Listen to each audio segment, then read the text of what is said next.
E aí, galera do Blog Nejo, entre os nomes assim de produtores da novíssima geração da música sertaneja, um dos nomes que a galera já vem pedindo há bastante tempo pra gente gravar uma entrevista, e que nesse ano de 2017, já começando em 2016 na verdade, já vinha se destacando, sempre ocupando postos assim em rankings, até então quase nunca ocupados por novatos no mercado, por assim dizer, né?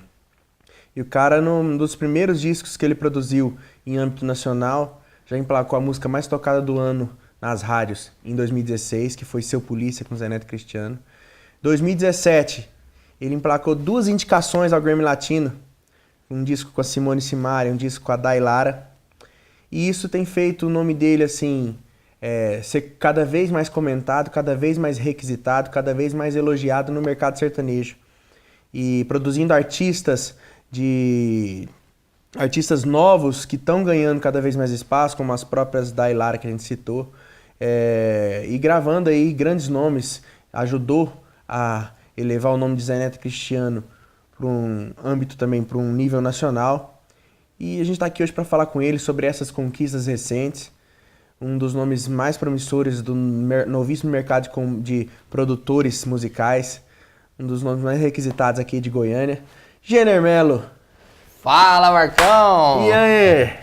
Tudo certo? Bom que ele pintou o cabelo, que aí eu falei, a entrevista só vou fazer no dia que você pintar o cabelo. Falei, gente, tirar aquele loiro pra falar com o Marcão, do o cara Chimbinha. tem que estar aprumado, né? O cara que tinha um carreiro tatuado no braço, meu irmão. Você chegar o chimbinha aqui, o cara não respeita.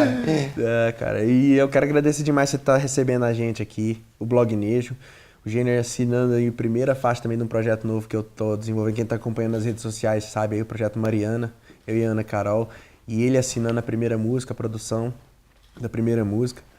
E agradecer demais essa parceria e já começar falando também desse período, assim, que você tem uma carreira meio que rápida, assim. Você cresceu muito rápido para um nível nacional. Hoje em dia você é procurado... Você é um cara que está em Goiânia, mas você produz artistas do Paraná, de Goiânia, de diversas regiões do Brasil e sempre bem requisitado. Do Nordeste, a galera vem te procura aqui também. E foi muito rápido. A gente viu, quando você surgiu já, Seu Polícia logo na sequência, muito rápido. De repente, no ano seguinte já estava fazendo esse tanto de gente. Como que vem sendo esses últimos 2, 3 anos para você, assim? Na verdade, Marcão, parece que foi rápido, né? Mas é claro que eu já tenho bastante tempo na música, já desde os meus 16 anos que eu tô batalhando aí, que eu me apaixonei pela música e me decidi pela música, né? E acho que não fui eu que escolhi, mas a música me escolheu. Então já vem nesse envolvimento total com a música, já, claro, em vários estilos. Eu passei a minha formação musical é muito eclética, mas somente em 2015 foi quando eu decidi realmente abrir o meu próprio estúdio, me dedicar inteiramente só à produção e à composição. E realmente, hoje nós estamos no final de 2017 e a minha carreira como produtor, a nível de produzir artistas de nível nacional, tem 2 anos. E eu ainda estou um pouco assustado com o resultado do trabalho. E claro, muito feliz, né? Muito agradecido. Massa. E de formação como músico é guitarra, violão, você toca de tudo? Então, Marcão, a minha história musical ela é bem louca, assim, sabe? Eu comecei com banda de metal, tocando guitarra, um adolescente ali, né? Conheci o rock and roll, conheci o heavy metal. E daí, assim, não tava rolando muita grana e eu queria viver daquilo. Eu decidi que eu queria viver de música. Então de metal aqui em Goiânia também, você queria que Cara, rolasse grana como? Metaleiro goiano, velho. Imagina. Queria ganhar dinheiro como também? Você tá doido? O máximo que eu ganhava era uma cerveja, sabe? Daí eu fui tocar sertanejo, daí eu fui tocar axé, daí eu fui estudar música, estudei jazz, estudei música clássica, estudei chorinho, estudei a MPB, a música brasileira, entendeu? Depois eu passei uma temporada na igreja, passei 9 anos da minha vida somente tocando música gospel, produzindo. Inclusive, a minha primeira produção de DVD foi na igreja, foi na música gospel, em 2008, né? Então, e produzi muitos CDs, foi aí como eu comecei a produzir mesmo, né? Mas em todas essas outras etapas da música, eu passei também sempre criando. Eu sempre gostei mais de criar do que copiar, aprender músicas já existentes. Então, por causa dessa formação musical bem complexa, assim, eclética, eu acabei aprendendo a tocar viola caipira, o violão clássico, o cavaquinho, o banjo, entendeu? Eu passei o baixo, eu acabei passeando por esses instrumentos, todos esses instrumentos de corda aí. E também antes de começar a produzir no sertanejo, você passou por bandas também sertanejas, assim, Isso. Como músico de artistas, como é que foi essa Isso, fase? ó, no ano de 2011, que eu voltei para o mercado sertanejo, vamos usar esse termo, daí eu comecei a trabalhar no estúdio do Blenner Michael, que é meu cunhado, meu parceiro, e também comecei a fazer freelance aqui em Goiânia. O Blenner falou, Gênio, ó, o negócio agora é sertanejo, meu irmão. O sertanejo dominou o mundo e eu tava meio por fora disso aí. Quando eu estava no universo gospel, eu não acompanhei essa ascensão do sertanejo universitário, o termo que foi adotado na época, né? Então, nesse período, quando eu voltei, cara, eu comecei a tocar aqui em Goiânia. De repente, entrei para a gig do Ed Bruno, uma dupla de Goiânia que, pô, os caras faziam, sei lá, 20, 25 shows no mês, entendeu? E daí eu comecei a tocar muito com os caras. E no final de 2011, um ano depois que pra mim, tá vendo, as coisas pra mim acontecem muito rápido, eu acabei entrando na banda do Humberto e Ronaldo, por uma situação trágica. O guitarrista da banda faleceu no acidente, o Vaguinho, né? E ele faleceu no acidente. Daí o Valdir, que era o diretor musical da banda do Humberto, que era muito amigo meu, a gente tinha toda uma história lá de trás, junto, me chamou, assim, numa situação bem ruim, mas a partir daquele momento eu comecei a conhecer o universo sertanejo a nível nacional, né? O Humberto Ronaldo estava numa fase muito boa. Alguns meses depois da minha entrada, nós gravamos o DVD, foi minha primeira gravação de um DVD de nível nacional, foi o Só Vou Beber Mais Hoje, né? Acho que, não sei se chamava, eu vou contar pra vocês. O DVD o DVD eu vou contar pra vocês. Mas a música, eu Só Vou Beber Mais Hoje. Que foi até a produção em conjunto Pinóquio e Bigair, né? O Pinóquio e Bigair. Então, assim, eu já entrei assim, cara, já entrei na nata, vamos dizer, do sertanejo, né? Comecei a gravar e trabalhar com dois grandes produtores, né? O Maestro Bigair de Jaime e o Maestro Pinóquio. Então foi aí que as coisas começaram a desenvolver nesse nível assim, nacional. Inclusive eu tô devendo uma entrevista com o Bigair já faz tempo que a galera pede e nunca alinha. O dia que eu posso ele não pode, o dia que ele pode eu não posso e por aí vai. Nós tá nessa briga já tem uns 4 anos tentando fazer. Mas assim, a galera não sabe, você acabou de citar, sua relação com o Blenner é de parentesco mesmo. Você é casado com a irmã do Blenner, né? Eu dei pro Blenner, assim, essa grande honra, né? Eu dei pra ele essa alegria, entendeu? De casar com a irmã dele.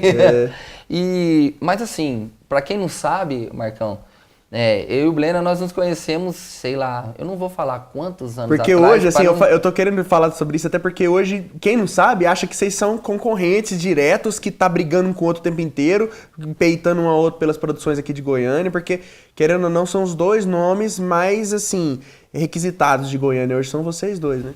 E a gente se conhece antes, inclusive, da irmã dele. A gente tocou junto na banda, tocou muito tempo na banda de axé na época. Né? Depois que eu fui para a igreja, que a gente se afastou. Mas quando eu voltei para o universo sertanejo, o primeiro trabalho meu foi no estúdio do Blenner.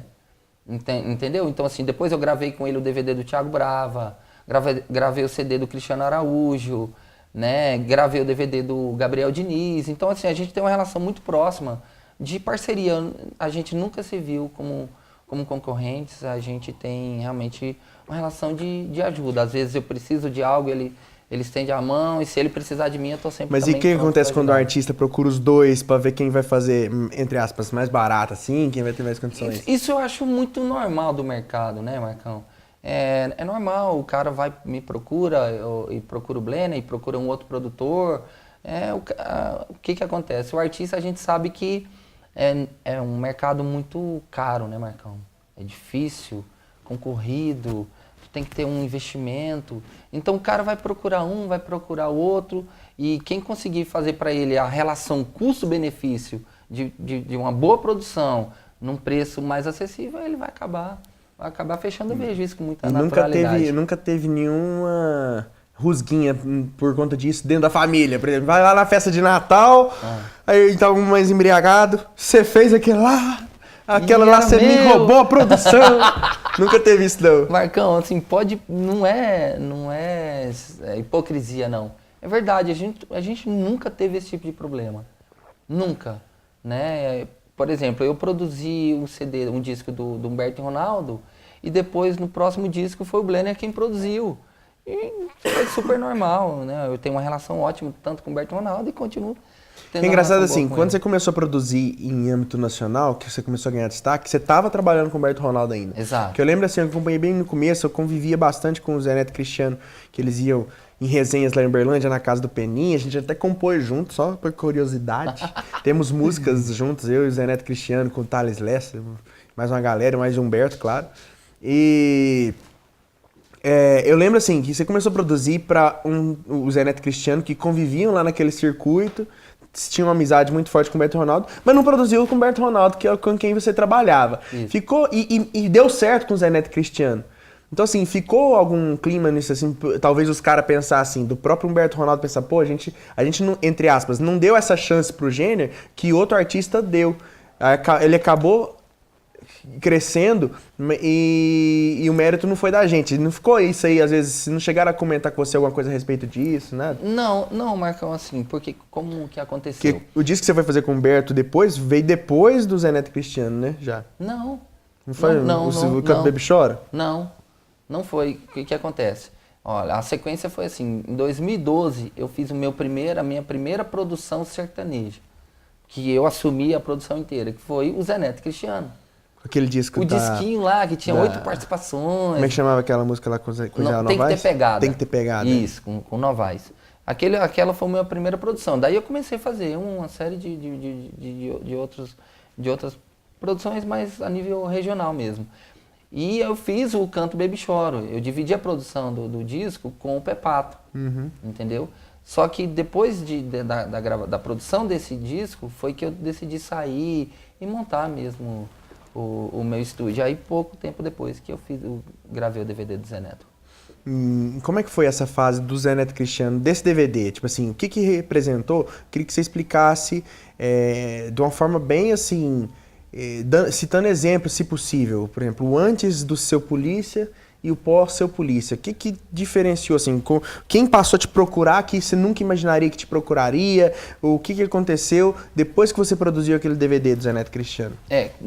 Definitivamente aquele DVD é o marco da minha história, é o antes e depois. Né? Eu tinha feito o disco do Humberto e Ronaldo, que já era uma produção a nível nacional, mas o projeto do Zé Neto e Cristiano foi decisivo do ponto de vista que eu participei dele todo, desde a formação da criação do projeto nesse sentido, porque a gente ia para a casa dos meninos para compor. Então tem 7 músicas, composições minhas no DVD. Então eu participei realmente de todo o processo, de criar os arranjos, de participar do repertório, da escolha e tudo. Então, depois da gravação do DVD, cara, a minha vida como produtor mudou drasticamente. No ano de 2016, eu produzi, que foi quando o disco realmente aconteceu, né? Que acabou a Ser Polícia sendo a música mais executada do ano. Eu produzi 350 músicas no ano 2016. Quando eu fiz o levantamento, eu fiquei, assim, abismado. Porque é um volume de trabalho muito grande. Foram 10 DVDs. Quase uma por dia, né? Quase uma por dia. Tu imagina isso, 350. e 10 DVDs no ano. Fiz o Fred Gustavo, fiz o Gabriel Gava, fiz a Simone Simaria, fiz o Nivardo Paz, com grandes... Que ainda nem saiu, mas tá pra sair. Vai sair, tá chegando. Mas assim, com grandes participações. Então assim, eu vi de repente eu entrar no circuito mesmo, né? Então realmente, o ponto decisivo de mudança da minha história é antes e depois do DVD de Zé Neto Cristiano. Tem algumas coisas relacionadas ao seu trabalho, assim, que a galera sempre elogiou, porque o Goiânia, apesar de ser uma cidade muito bairrista, por assim dizer, né? A galera, por exemplo, dá valor quem é daqui, o artista daqui, produtor daqui, por exemplo. E até uma comparativa entre o seu trabalho e do Blenner. O Blenner é um cara muito procurado pelos artistas daqui, então, ou que vem pra cá, que estabelece base aqui. Já no seu caso, por exemplo, que a gente sente que o seu trabalho já tá ganhando um âmbito nacional muito rápido. Por exemplo, Simone Simaria produziu com você antes de mudarem para Goiânia, que se mudaram agora, assim, mas o trabalho delas já era focado no Nordeste. O Pedro e Benício foi você, são artistas do Nordeste, estão morando em Goiânia por uma questão de logística, mas o trabalho deles forte era até então no Nordeste. Paraná tá te procurando Antônio muito, Gabriel. Antônio Gabriel, Léo e Rafael, Agora o a Munhoz e Mariano de Campo Grande. Ou seja, você tá ganhando uma projeção nacional através, sendo procurado por artistas de diversas regiões. E o que você acha que falta, às vezes, para os outros produtores daqui de Goiânia conseguirem, às vezes, esse tipo de projeção, de procura, essa demanda de artistas de fora? Eu até falo, citando até o próprio Bigair, assim, ele não chegou a produzir um artista de fora, assim, de renome na época, assim, se destacou muito com Cristiano e tal. Mas você é o primeiro daqui de Goiânia que está começando a ser procurado pelos de fora. E nunca teve esse produtor daqui que faz trabalhos para artistas do Brasil inteiro. Como é que você vê isso aí? Claro, Marcão, eu não vejo somente como um mérito meu, né? Eu não sou goiano, eu sou pernambucano, eu sou de Recife, então eu já sou uma mistura, né? Eu já sou uma mistura e claro que eu acho que isso acaba influenciando no meu som. A minha formação musical que eu expliquei, que é uma salada, completa salada, então eu não me considero um produtor sertanejo. Eu sou um produtor musical. Eu sou apaixonado na música. Seja o sertanejo, seja a música clássica, seja o jazz, seja a música eletrônica, o funk. Para mim é tudo música e tudo é... Eu sou apaixonado por tudo isso. Então eu tento também usar toda essa influência no meu estilo de produção. E eu acho, Marcão, também o fato de ter essa procura de artistas de outros estados é porque Goiânia hoje também se tornou um polo musical, não sei se eu estou exagerando, mas na minha opinião é o principal no sentido de composição, de criação musical, porque tudo, na minha opinião, começa na composição, na minha opinião. O cara compõe, daí o artista acredita naquela obra e trabalha a música acontece e aí lança-se uma tendência. Daí o mercado todo começa a seguir naquela tendência. E hoje a gente tem uma concentração muito forte de compositores aqui em Goiânia. E eu acho que isso também seja um dos fatores. E também dos grandes escritórios. Acaba que todos os profissionais relacionados que estão relacionados à música sertaneja acabaram vindo para cá. Quantos produtores estão mudando para cá? Quantos compositores mudaram para cá? Sei lá, profissionais técnicos, trabalham na área técnica, né? Os próprios artistas que vêm de outros estados para buscar o sonho de Goiânia, a capital do sertanejo, Nashville brasileiro, entendeu? Então eu acho que é uma junção de todos esses fatores que acabou culminando com isso, e eu só tenho a agradecer a Deus. É que eu acho engraçado que Goiânia sempre foi a cidade berço do sertanejo, porém os artistas de Goiânia que se destacaram nacionalmente acabaram saindo daqui para produzir com quem estava em São Paulo, a maioria das vezes. Jorge Mateus fizeram esse caminho, apesar de serem de Itumbiara, a gente fala que é de Goiânia, mas saíram daqui para produzir em São Paulo. Lá nos anos 90 a mesma coisa, todos os Zezé, Christian Ralph, Leonardo, todo mundo foi lá fazer as coisas com César Augusto, e outros nomes lá.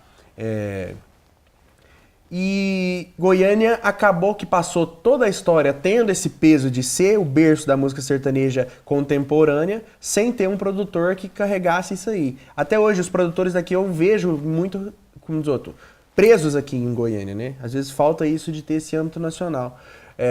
E o que você, até ressaltando essa pergunta, como que você acha que dá pra quebrar essa barreira? Dos caras de Goiânia, por exemplo, um Marcos Bellucci da vida, que é de São Paulo, vim produzir com um cara de Goiânia, às vezes assim, ou então um artista de Goiânia produzir com alguém daqui, e esse cara acontecer igual aconteceu com você, de se destacar nacionalmente.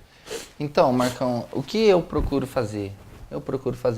Eu sempre estudo muito o mercado, procuro pesquisar o que está acontecendo no Nordeste, o que está acontecendo no Sul, o que está acontecendo ali no Centrão, que é a nossa região, o que está rodando lá no Pará, no nortão do Brasil, porque a gente precisa, se você quer alcançar o Brasil, você precisa criar uma linguagem nacional, usar esse termo, uma linguagem musical que seja nacional. Então eu tenho muito essa preocupação nas produções.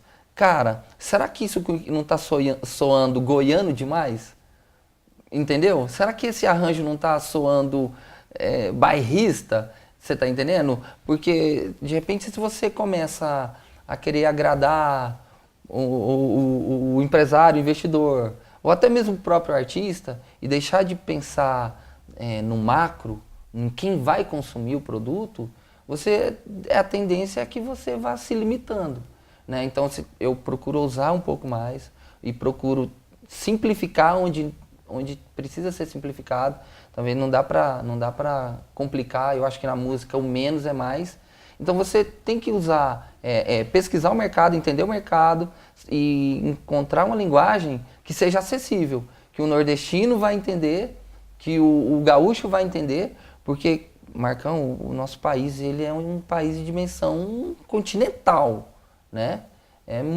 São muitos estados, são muitas diferenças. Eu viajei o Brasil inteiro com o Humberto e Ronaldo, inclusive fui para o exterior, né? E já viajei também bastante para outros países. Então eu tenho essa coisa de pesquisar, de entender, de conhecer outros idiomas, de conhecer outras culturas, de saber que a música ela é uma linguagem universal. Você pensa comigo, o Michel gravou o Ai Se Eu Te Pego, eu cheguei lá em Miami e o cara cantou, um americano cantou o Ai Se Eu Te Pego em português para mim. Então a música é uma linguagem universal. E nem, imagina, não só a nível Brasil.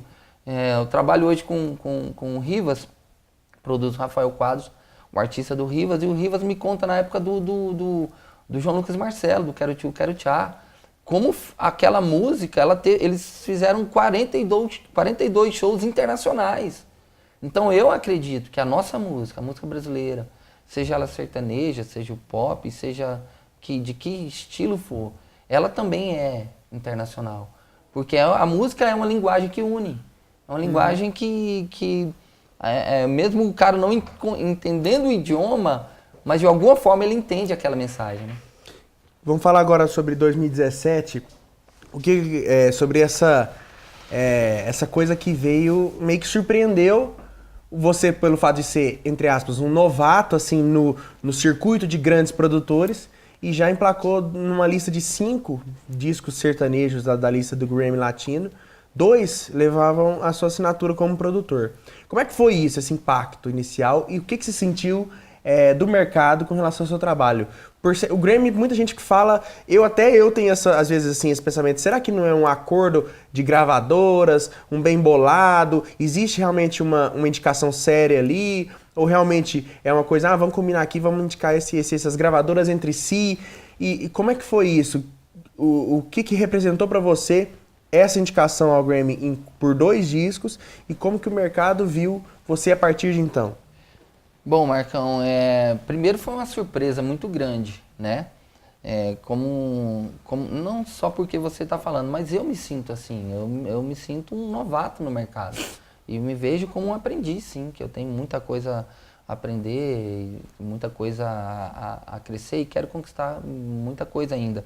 Mas, no meu segundo ano praticamente de de produção, ser indicado a 2 Grammys, a Dai me ligou no dia e ela falou, Jenner, você tá sentado? Eu falei, tô aqui no meu estúdio trabalhando. Ela falou, tem uma notícia para te dar. Nós fomos indicados ao Grammy Latino de melhor álbum sertanejo do ano. E eu falei, poxa vida, velho, não acredito. E ela falou, e tem uma outra notícia, o disco da Simone e Simaria também. Eu falei, puta, caraca, velho. Eu fiquei assim, extasiado, sabe? Fiquei encantado. Pra mim foi uma surpresa, não tô sendo hipócrita, poxa, eu nem imaginava isso, porque pra mim era algo muito distante. Não que eu não tenho essa aspiração de ganhar um Grammy, quem não quer. É o Oscar da música mundial, né? Realmente eu não sei como funciona isso, né, Marcão? Propriamente, como que é essa escolha, se há um lobby, se há, não, enfim. Mas eu acho que esse mérito pra mim nem entra em questão. A questão é que eu tô lá, cara. Fui indicado, sabe? Isso me deixou mais confiante do meu trabalho. Isso me deixou mais... me deu uma certeza que eu estou no caminho certo. Me deu uma certeza, uma confiança que eu estou no caminho certo. E hoje, eu sinto o reflexo disso. O mercado, poxa, falou, velho, esse cara ele veio pra ficar, entendeu? Ele não é um cara que deu sorte de acertar o Zé Neto, entendeu? Porque, Marcão, quando a gente acerta, muitos falam, é sorte. Você é um cara de sucesso hoje, um cara reconhecido no Brasil todo pelo seu trabalho, e eles vão falar, alguém vai falar, poxa, mas o Marcão deu sorte de encontrar o artista certo, de fazer uma entrevista num momento especial, que dali daquela entrevista a vida dele mudou. Não, a gente constrói a nossa história, a gente constrói a nossa carreira, né? E essas indicações que pra mim, eu quero fazer até um troféu disso. Porque pra mim é um marco, entendeu? Pra mim é muito... Aqui, ó, o Grammy aqui, ó. Aí, ó, o meu Grammy. Olha o meu Grammy aqui foi um peruano que me vendeu isso aqui, ó. O meu Grammy peruano. Se eu não tenho o americano, eu tenho o Grammy peruano. Mas assim, isso refletiu na minha carreira, as pessoas começaram a me procurar mais e me dar mais credibilidade. Porque eu acho que a relação de produtor com artista, com empresário, é uma relação que ela se baseia muito na confiança, Marcão. E me fala se eu tô certo de pensar que, às vezes, essas duas indicações mudaram a forma também como as gravadoras passaram a enxergar seu trabalho. Que eu acho que o Grammy é meio que um reflexo principalmente nas gravadoras. Assim, parece que aquele Grammy é mais uma competição entre as próprias gravadoras. Então, o fato de você ter sido indicado 2 vezes no mesmo ano, por 2 discos, aliás, né? Mudou a forma como as gravadoras passaram a enxergar seu trabalho? Até porque tem coisa que a gente vai falar no decorrer da entrevista, que você tem sociedade em artista que passou a ser empresariado por gravadora também, daqui a pouco a gente vai falar sobre isso. Como que foi isso? De você passar a ser encarado, assim, naquele lobby, porque as gravadoras têm lá, Dudu Borges, tanto é que o Dudu Borges ganhou esse ano de novo, já ganhou outras vezes, Grammy Latino, e outros produtores ao longo da história que ganharam. Você, por ser novato, as gravadoras já começam a te colocar nesse rol, assim, de produtores de nível nacional? Você já sentiu isso também? Eu já senti. É porque, como eu sou um cara muito focado aqui no trabalho, eu acabo que nesse processo todo eu não me relacionei muito com as gravadoras, né? Meu trabalho o meu contato com eles era mais via e-mail, né? Um contato mais distante dos artistas que eu estava produzindo. E realmente, depois da indicação, eu tive uma abertura muito grande com as principais gravadoras, inclusive, como você já citou, tem artistas nossos que estão lá, sabe? A gente conseguiu fazer uma parceria muito, muito, muito bacana. E eu acredito que isso vai acabar somando na minha carreira e no resultado do meu trabalho. E o que é mais engraçado é que os 2 discos um pela Sony e um pela Universal, assim. Você não foi... fica estranho até usar o argumento do lobby, porque são 2 gravadoras distintas. Dos 2 discos que você foi indicado, cada um de uma gravadora, as 2 concorrentes entre si, né? Exato. Então, assim, não dá nem pra falar assim, que foi combinado, da Sony resolveu colocar o Jenner lá. Vamos promover um produtor, vamos promover o Jenner Mello, então vamos indicar... Não teve isso, né? Foram duas gravadoras distintas. Falar, aqui eu tô aqui no estúdio do Gênero aqui, que é uma mega estrutura, e uma coisa que eu tenho visto em Goiânia, coisa que a gente não vê em outros lugares, assim. Os maiores estúdios sertanejos de outras cidades, quase nenhum tem a estrutura que a maioria dos estúdios de Goiânia tem. O que eu vi? Esse ano principalmente, 2 anos pra cá principalmente, os produtores passaram a montar grandes estruturas para receber artistas, compositores, equipes. Então o cara chega aqui, por exemplo, no Gênio, o cara tem a equipe completa para filmar, para gravar, para produzir, para compor, para escolher repertório, aquela história toda, coisa que não era normal antes. Como que você está enxergando isso, essa necessidade dos produtores, principalmente os que estão em Goiânia, de montarem grandes estruturas para receber esse pessoal? É um exagero, às vezes, pensar que o que a galera faz aqui, e mesmo você tendo feito, você enxerga como um exagero ou realmente é uma necessidade? Como é que você vê essa nova realidade? Do cara chegar no estúdio de Goiânia, na hora que abre o portão, é uma mega casa com N salas, N espaço, aquele espaço externo para as resenhas e tudo mais. Como é que você vê isso? Na verdade, assim, essa é a minha forma de enxergar. É aquele formato de estúdio mais frio, sabe? Com aquele tratamento acústico, aquela luz mais... Sabe, a meia luz, eu acho que é uma sala com a porta lá no fundo de uma casa. Grossura, sabe? Que é uma salinha de edição e uma sala de edição. Eu acho que esse tipo de né? ambiente, ele trava, Marcão.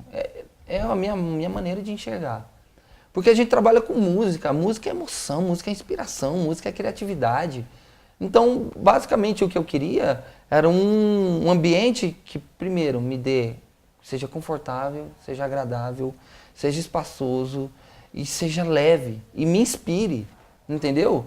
Porque sinceramente, eu trabalho com música desde os 16 anos. Eu entrei no estúdio a primeira vez aos 18. Eu entrei a primeira vez no estúdio. Fiquei encantado, mas era aquela coisa, velho. O cara ali contando o tempo no relógio, entendeu? Porque você pagava a hora de gravação.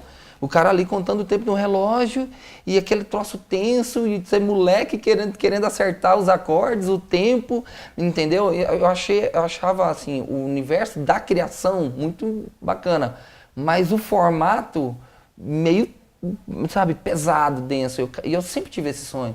No primeiro dia que eu pisei no estúdio, nasceu aquele sonho dentro de mim. Cara, eu quero ter um estúdio, mas um estúdio no meu jeito. Eu sou um cara muito extrovertido, sou um cara muito brincalhão, sou um cara que quero coisas grandes, quero coisas bonitas, que gosto de coisas sofisticadas, bons equipamentos, uma decoração, sabe, instigante. Eu gosto disso. Então é isso que eu quis promover. Talvez isso tenha sido tendência, acabou isso se tornando tendência com outros produtores também seguindo esse caminho. Eu acho isso ótimo. Eu acho isso ótimo porque acho que fortalece o mercado. Mostra que o mercado está crescendo, o mercado está se profissionalizando. Como você citou aí sobre espaço para... Hoje você tem escritórios para composição, entendeu? Você tem escritórios voltados hoje somente para mídia digital, especializada para música. Então você vê profissionais se profissionalizando e criando uma estrutura física e de pessoal e de gestão para seguir o caminho que a música a dimensão que a música tá assumindo, entendeu? E no caso, assim, existe a competiçãozinha que fala assim, quem tem o maior como os outros? Vamos botar um pão na mesa pra ver qual que é o maior, pra ver qual que tem o maior estúdio aqui nesse Goiânia, não? Porque é engraçado, onde você chega, cada casa mais gigantesca que a outra. É meio que uma ostentação, né, de estúdio. Sabe, não, porque minha dúvida é a seguinte, 2017 já foi consagrado como um ano de crise, música sertaneja em baixa e tudo mais. Porém, produtores e compositores de Goiânia, parece que tudo ficou rico. Porque você chega nos estúdios todos gigantescos, chega os compositores todos ganhando dinheiro, todos vendendo música a preços altíssimos e tendo lucro com isso, e conseguindo emplacar uma certa... impor uma condição para os artistas trabalharem as músicas e tudo mais. E como é que vocês conseguem fazer isso dentro de um ano de crise? Qual que é a solução que vocês encontraram para fazer isso? Primeiro assim, né, eu preciso deixar bem claro que nós também, de alguma forma, sofremos as consequências da crise. O ano de 2017 não foi como o ano de 2016. Eu não produzi 350 músicas este ano, né? Produziu só 340. 333, sei lá. Enfim, mas, Marcão, o que eu vejo? A gente está se organizando como empresa, entendeu? Você tem que ter uma visão empreendedora, tem que ter gestão financeira, você tem que ter planejamento, tem que se organizar como empresa mesmo, no sentido próprio da palavra. Hoje eu tenho o cara que cuida do meu comercial, eu tenho o pessoal da mídia digital, eu tenho o meu gestor financeiro, entendeu? Então é toda uma equipe para fazer com que a máquina funcione. A coisa parece muito glamurosa.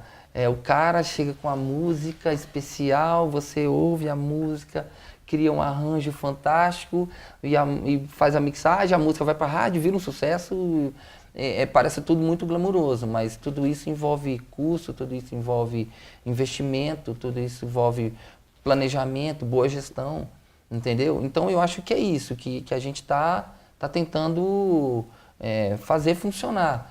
É claro que a gente sofreu as consequências da crise, todo mundo sofreu. Quem falar que passou e que não fez a mínima diferença da crise, eu não acredito que não tenha feito. Talvez os compositores, porque a diferença de um produtor musical para um compositor é que eu tenho, o tamanho da minha estrutura, o tamanho do meu custo para manter isso, né? E o compositor, o custo dele maior é o tempo e o envolvimento dele com a obra. Por isso que eu também, além de produtor, sou compositor. Eu quero até falar com você agora sobre as atividades que você exerce fora da produção. Porque além de produtor, você tem músicas como compositor, alguns já sucessos nacionais. Você tem sociedade em alguns artistas que você, inclusive, que você já produziu aqui e que tem, assim, grandes ambições aí, planos sendo já traçados em grandes estruturas também. Conta um pouco de algumas coisas que o Jainer Mello trabalha fora da produção. Composição, por exemplo. O que tem algumas músicas que você pode citar que são suas? A minha primeira música, minha primeira composição que foi trabalhada assim, a nível nacional foi Alô DJ. Composição minha, do Humberto e do Marcinho. Então, Alô DJ, foi a primeira música que eu acertei, assim, como compositor e vi a coisa sendo trabalhada a nível nacional. Eu falei, poxa, cara, eu acho que eu levo um jeito pra coisa, né? Mas desde moleque eu sempre escrevi e criei as minhas doiduras lá. Daí eu comecei a compor bastante coisa. E tem uma situação até ruim de lembrar. Então foi a situação que eu ia contar da música Bora Beber, que o Felipe Araújo gravou. Na verdade, quem gravou primeiro essa música foi o Cristiano. E a sua também? É minha. Composição minha do Thiago Samuel. E o Cristiano gravou a música. E no domingo, eu fui para o estúdio do Blenner para ouvir a música pronta, mixada, com a voz do Cristiano. Saí do estúdio, fui comemorar. Porque o Cristiano estava muito empolgado com a música e provavelmente iria trabalhar a música, entendeu? Eu saí do estúdio para comemorar com a Bruna, minha esposa. E na terça-feira seguinte o Cristiano faleceu. Então, assim, eu até deletei a música dos meus arquivos, porque ali para mim foi uma alegria e uma tristeza muito grande. E depois acabou que o Felipe Araújo gravou a música e trabalhou a música. No Zé Neto, você citou, tem algumas suas? Quais são? São 7 músicas que eu tenho lá. Entre elas, Ressaca Moral, que é uma música que eu gosto demais. Pra Rezar Ninguém Me Chama. Essa é boa. E a minha preferida que eu fiz para esse primeiro disco do Zé Neto, que é a Previsível. Eu acho uma música bem bacana, que eles tocam aí até hoje nos shows. Daí teve música com o Henrique Juliano, música com o Gustavo, música com o Safadão, né? E agora a música Regime Fechado com a Simone Simari, que a música pô, tá tocando pra caramba aí, poxa, tá Que me é dando. sua também. Que é minha também. Sua E e tem do Juan Marcos Vinícius. o Juan Marcos Vinícius e o Thiago Samuel, parceiros meus ali das antigas e o Natan. E o Juan Marcos Vinícius, citando agora fora da composição, que são artistas que você também trabalha junto. Explica um pouquinho a situação pra gente aí. A história do Juan Marcos e Vinícius, eles falaram o meu nome umas 70 vezes na entrevista deles, então assim, já que ficou, já ficou bem clara, né? Eles vieram pro meu estúdio, a gente se conheceu, eles iam gravar um disco, não, na verdade um EP. Daí não deu certo essa primeira gravação, daí eles voltaram depois de algum tempo não deu certo novamente. Eu falei, gente, esses meninos estão muito azarados, Marcão. Mas eu vi um talento ali muito grande nos meninos. E eu, sim, particularmente, eu posso afirmar, foi o disco que eu mais ouvi em 2017, foi do Juan Marcos Vinícius. Eu vi um talento assim incrível neles. E um dia o Juan me mandou um áudio dizendo que estava lá na cidade dele, São Sebastião, no interior de Brasília. Ele estava muito triste porque ninguém dava moral, ninguém queria saber da música dele, ninguém estava nem aí. Eu falei, cara, mexa esse traseiro gordo, vai trabalhar, vem pra Goiânia, vem mostrar tuas músicas. O cantor sair no carro, tu pula na frente do carro dele com violão e começa a cantar tua música pro cara conhecer. Faz alguma coisa, Marcão. Na outra semana eles mudaram pra esquina do meu estúdio. Pra esquina. Mas assim, 20 metros. Você foi dar ideia, agora, eu nossa, falei, agora eles vão vir incomodar eu. Por que eu fui falar isso pros caras? Daí, velho, os caras lá numa kitnet desse tamanhozinho e compondo, ia pro estúdio todo dia, compondo. E dessa brincadeira, 6 meses depois, eles viraram vizinhos do Henrique Juliano e do Zé Neto Cristiano. E, assim, aconteceram muito como compositores, né? O Zé Neto gravou 6 músicas deles no disco que a gente produziu lá de Cuiabá, Henrique Juliano, Gabriel Gava, Fred Gustavo, Cléo de Bairro, Rafael. Gente, uma galera começou a gravar os meninos. Daí foi muito natural esse processo de apareceram investidores. E eu tô ali no bolo. Fora eles, o que mais você tem, assim, de artistas que o senhor tem, de certa forma, uma parceria e que tá junto, assim, no projeto também? Cita algum, assim. Então, Marcão, que tem vários outros projetos que eu tô no meio, tô ali envolvido de maneira efetiva, né? Um deles que é muito especial para mim é a Rayane e Rafaela. A Rafaela Miranda, eu já era fã dela quando era artista solo. E há pouco tempo elas montaram dupla, né? Formaram a dupla, ela e a Rayane, e a voz assim casou de uma maneira muito especial. E a gente acabou de produzir o DVD delas, cara, e eu acho que vai vir muito forte. Porque elas têm uma identidade vocal, assim, única, elas têm força, elas têm um jeito, a composição, as músicas são muito autênticas, muito o jeito delas. Então, eu acredito que o mercado sempre quer isso, sempre quer novidade, sempre quer surpresa, e surpresa boa. Então, acho que são 2 meninas que vão surpreender muito aí. Massa. Fala um pouco pra gente, antes de a gente tá chegando perto de encerrar a entrevista, de algumas coisas que vão levar a sua assinatura aí dos próximos meses, que a galera já pode ficar sabendo, o que você tá preparando, o que você vem vindo gravando ultimamente.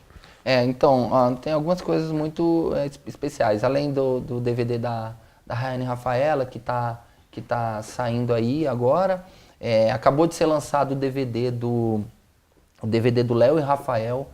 A gente gravou em Londrina, num sábado, deu 11 mil pessoas. Foi um dia, assim, muito, muito, muito bacana.